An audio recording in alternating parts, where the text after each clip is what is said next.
אני שביעיסטית. רגע, אני לא שומעת. התחרשתי. מאורי בר ניצן. עזבו לנו מלא תלמידות, מדריכות ומורות. אני לא עזבתי. בינתיים.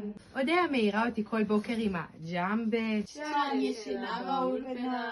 אני לא ישנה באולפנה. מידיעה. אני אידיאליסטית. לימודים זה אידיאל. וזהו. עברתי טסט. שלחתי באולפנה. זה מעלה לי את הביטחון העצמי שאין לי. כל שבוע אנחנו פותחות בהפתעה. מגיעה עוד אחת שלא נצפתה כבר שנה. אני חברותית. חברותית זה להיות חברה של חברות. שלי. אני דוגלת לדבר עם כל השכבה, במיוחד בבגרויות.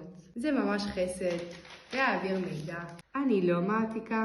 אם כבר מדברים על חסד, הרמתי חתונה. השמיניסטיות כמובן לא היו. לא נעים לי. הן מאיימות עליי. הן יותר טובות. ממני לפחות.